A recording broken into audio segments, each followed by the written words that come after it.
2022 और दुमाई स्वामी के शासन में हम से विराजते हैं। तीर्थंक जिनेन्द्र की पीयूष देशना जिनेन्द्र वाणी मनुष्यों जगत कल्याणी सर्वज्ञ शासन नमोस्तु शासन जयवंतो वितराग श्रवण संसक्ति। भगवान सर्वज्ञ देव ने वस्तु व्यवस्था को व्यवस्थित समझाते हुए समझाया, मित्र जितनी भावना उच्च स्थान पर होगी उतना सुख स्थान बढ़ेगा, और जो भावना लौकिक आकांक्षा से भरी होगी वो भावना तुमको दुख देके जाएगी। इच्छा मस्तिष्क का विषय है, इच्छा मस्तिष्क का विषय है, इच्छा की पूर्ति पुण्य का विषय है। इच्छा मन का विषय है, इच्छा मन का विषय है, परंतु पूर्ति मन का विषय नहीं है, पूर्ति तुम्हारे पुण्य का विषय है। जो इच्छा और पुण्य दो के बीच में अपनी प्रज्ञा को प्रवेश कराता है वो जीवन में कभी क्लेश को प्राप्त नहीं होता। इच्छा को तो जानता है, इच्छा को तो जानता है, पुण्य को पहचानता नहीं, उसको मित्र क्लेश ही हाथ में आएगा। बहुत कठिन साधना है। आगमों को समझ लेना, शास्त्रों को पढ़ लेना और मित्र दूसरे को समझा देना ये भी सरल है। जब प्रसंग सामने होता है उसमें विवेक सामने होना चाहिए। जितने जीव क्लेश को प्राप्त हुए हैं, वर्तमान में हो रहे हैं, भविष्य में होंगे, उस सब के सब इच्छा को लेके जिए हैं, पर इच्छा की पूर्ति के फल को नहीं समझ पाए। आकांक्षा कोटि कोटि द्रव्य की हो सकती है, क्योंकि आकांक्षा में द्रव्य खर्च नहीं होता। आकांक्षा कोटि कोटि द्रव्य की हो सकती है क्योंकि आकांक्षा में कोई द्रव्य खर्च नहीं होता है, लेकिन आकांक्षा की पूर्ति के लिए पुण्य का द्रव्य खर्च होता है। सलाहकारों की संख्या ब्रह्मांड में बहुत, सलाहकारों की संख्या ब्रह्मांड में बहुत है, परंतु सलाह के अनुसार चलने वाले की संख्या कम है, क्योंकि जो कार्य करता है उसे करना पड़ता है, परंतु जो सलाह देता है उसे मात्र बोलना पड़ता है। आकांक्षा इतनी विराट है कि अधिकांश जीव क्लेश को प्राप्त हो रहे हैं, पर से नहीं डॉक्टर, पर से नहीं अपनी इच्छा से। अधिकांश जीव क्लेश को प्राप्त हो रहे हैं, पर से नहीं अपनी इच्छा से। सम्राट के द्वारे आप पहुंचते हैं और रबसेन भाई कहते हैं राजा से, मुझे आपसे चाहिए है आपका आधा राज्य। हे मित्र, आप सम्राट के मित्र थे, उससे आधे राज्य की कामना रख रहे हो। जो राजपुत्र हैं उनके क्या होगा? किसी से मांगने भी जाओ तो इस बात का विवेक रखा जाए कि सामने वाले की भी कोई समस्या होगी कि नहीं होगी।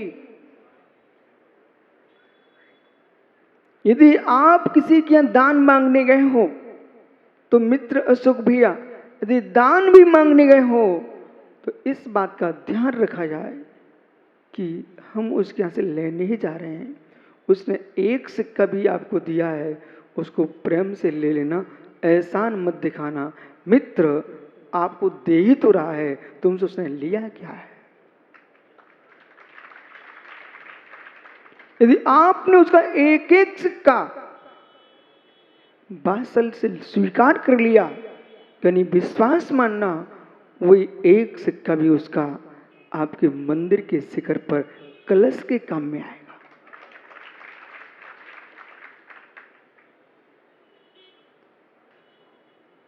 धर्म भावना का है, धर्म भावना का है, धर्म भावना का है।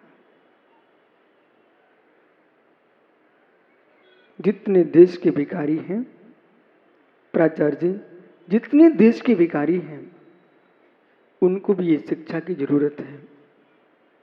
किसी के यहाँ भीख मांगने गए हैं, यदि किसी ने आपको एक चम्मच आटा दिया है, उसको खुश होकर लेके आओ। मित्र चेहरा बिगाड़ के मत आओ, कारण पूछो उसने कौन सा पाप किया जो तुमको एक चम्मच आटा दिया। किसी भी स्थान पर यदि आपने चेहरा बिगाड़ा है, आपने सांप को देखा क्या? काले नाग को देखा क्या? काले नाग को मैंने एक बार देखा, और जब उसको सपेरा पकड़ता है मित्र, वो नहीं अपने आप को बंधन में डालना चाहता।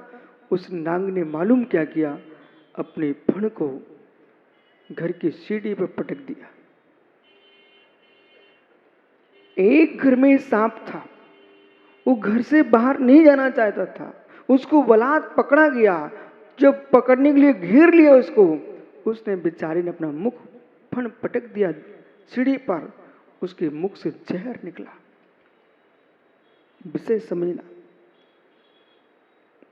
जहर निकला। क्यों निकला? क्यों निकला? बेचारा और कुछ दे भी क्या सकता था? गाय होती तो दूध देती, सांप जहर ही तो दे पाएगा। जिसके पास जो होता है वो वही दे पाता है।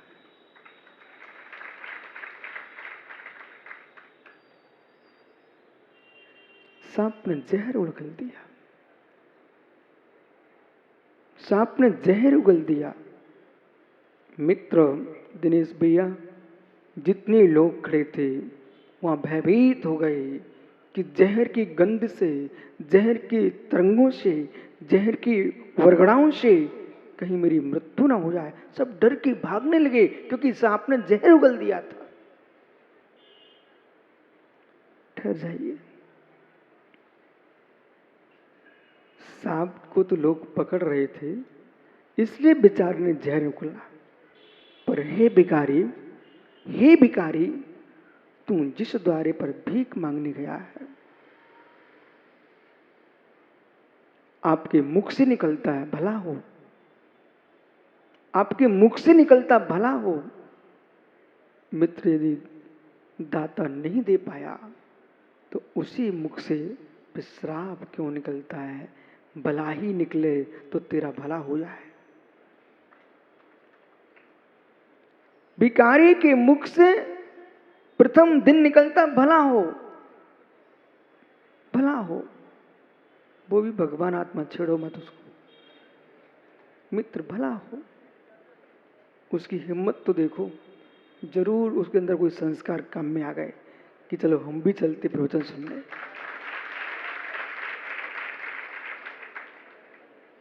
हे ज्ञानी, श्वान की पर्याय मत देखो। श्वान भी इंसान हो सकता है और इंसान भी श्वान हो सकता है। आइए,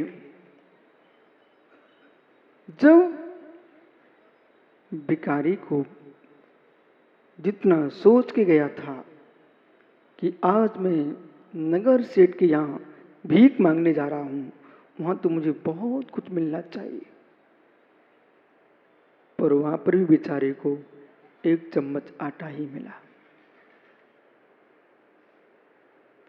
1 चम्मच आटा ही मिला।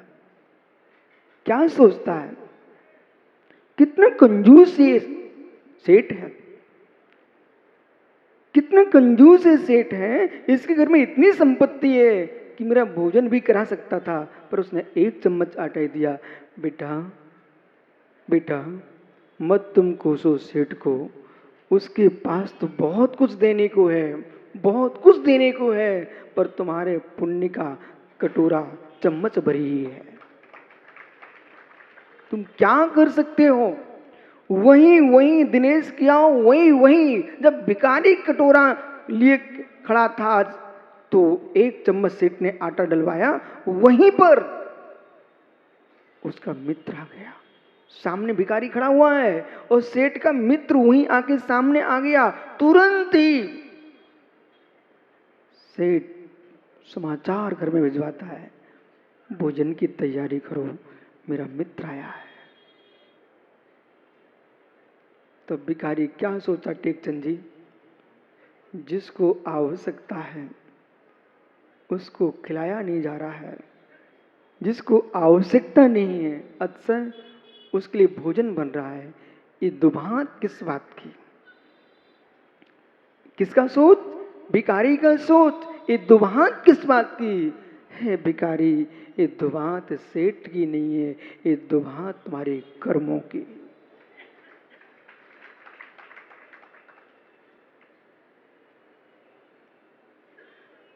यानी सांप ने जहर फैला, सांप ने जहर फैलाया मुख से। यदि कोई भिखारी किसी के दरवाजे पर वो मित्र उचित जितना चाहता था उतना भदौरिया जी नहीं मिलता, और यदि वो श्राप की भाषा बोल के जाता है, मित्र विश्वास रखना, वो भिखारी तुमको वरदान दे के नहीं गया है, अशुद्ध बरगड़ाएं फैला के गया है। सांप का जहर इतना खतरनाक नहीं था जितनी उसकी अशुभ भाषा खतरनाक थी। है भिखारी, भूत में तूने एक कर्म किए, आज हष्ट पुष्ट होकर के भीख मांगना पड़ रही है। आज भी तुम नहीं सुधरे तो भविष्य तुम्हारा क्या होगा? अहो भिखारी, अहो भिखारी, विश्व में कोई भिखारी नहीं होता, विश्व में कोई भिखारी नहीं होता। जो भिखारी बन के जीते हैं उन्हें भिखारी बनना पड़ता है। फिर भी ताली बजा रहे हो, धन्य हो तुम्हारे लिए। हो ज्ञानियों, बहुत सारे शिवरार्थी आ गए। यानी तुम 10 दिन यहां न भिखारी बनना है, न भिखारी बनना है, प्रभु के भक्त बन के जीना है।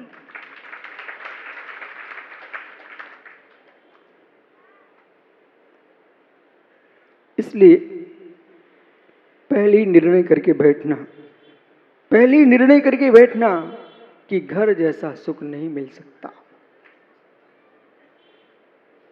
पहले निर्णय करके बैठने शिविर में घर जैसा सुख नहीं मिल सकता, परंतु पहले निर्णय करके बैठना, पहले निर्णय करके बैठना, यहां जैसी शांति घर में नहीं मिल सकती। अब मित्र निर्णय करो, पंडित पुत्र, बेटा सुख चाहिए कि शांति चाहिए? सुख तो घर के कोने कोने में तुम खोजते हो, सुख तो घर के कोने कोने में खोजते हो, पर हे मित्र, जिस सुख को तुम खोजते हो उस सुख में शांति होती नहीं है, और जो शांति होती है उसमें शांति भी होती है और सुख भी होता है। क्या चाहिए? शांति चाहिए है तो सुख छोड़ के मेरे पास आ जाओ।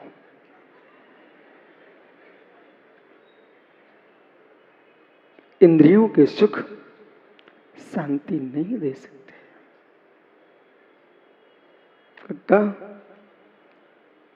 हे मित्र, हे मित्र, ईमानदारी की बात सुनना। यदि आपने अपनी दुकान पर 100 रुपए की वस्तु को 400 में बेचा है, तत्क्षण तो आप मुस्कुराएंगे, चलो अच्छा फंसा ग्राहक, पर ज्ञानी शाम को सोने के पहले इतना सोच लेना, बेचारा गरीब किसान कितनी मेहनत करके आया होगा। हम चाहते तो 100 में ही काम कर सकते थे,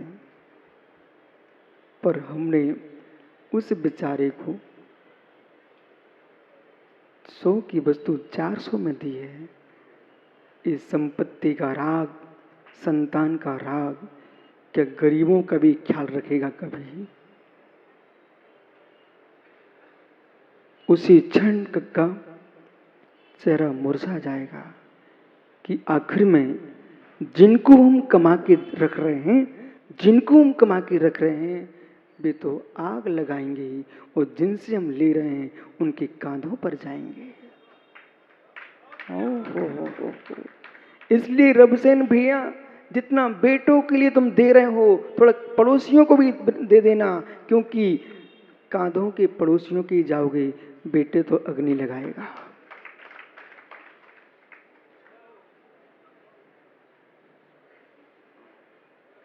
इस बात को लोग भूल चुके होते हैं, इस बात को लोग भूल चुके होते हैं। जिनके कांधों पर तुम्हारा रास्ता तय होगा, उनको बेचारों को कुछ नहीं देते हो, और जो जाकर सीधा मात्र सिर फोड़ेगा, वो आग लगाएगा, उसको सब कुछ दे देते हैं। क्या ये सत्य नहीं है? तो मैंने झूठ बोला कब है ज्ञानी? ये सत्य नहीं है क्या? ये सत्य है। इसलिए प्राचार्य जी, जो कुछ करके रखा है आपने, आज निर्णय कर लेना, थोड़ा बहुत जैसे प्रसाद की रेवड़ी बांटते ना, ऐसे थोड़ा पड़ोसियों को जरूर देना। वे कहें आज क्या हो गया पंडित जी, तो कहना ज्ञानी आज मैंने एक तत्व सत्य को समझ लिया है कि आखिर में जिनके कांधों पर जाएंगे, मालूम बेटे तो अपने बेटों में लग जाएंगे। तुम हमारी याद करोगे कि हमारा एक ऐसा भी विद्वान था जो अपनी संपत्ति को पुत्रों को ही नहीं, पड़ोसियों को भी देके गया है। वैसे शास्त्रों में तो यही लिखा है, ग्रंथों में, आगमों में तो यही लिखा जो मैं कह रहा हूं, संपत्ति के हिस्सा करना चाहिए। और मृत्यु के पहले जो है ना, अपने देश में आज क्या चल रहा प्रथा कि मृत्यु के बाद बेटों को समाज पगड़ी बांधती है। पिता की मृत्यु के बाद समाज बेटे को पगड़ी बांधती है। अरे भाई, राज्य किसी का और तिलक कोई करे, पर उसकी विधि ये है कि पिताजी को अपने जीते जी अपने बेटों को पगड़ी बांध देना चाहिए, जिससे जाने के बाद भी लड़े ना, और पगड़ी बांध करके धन का हिस्सा करना चाहिए।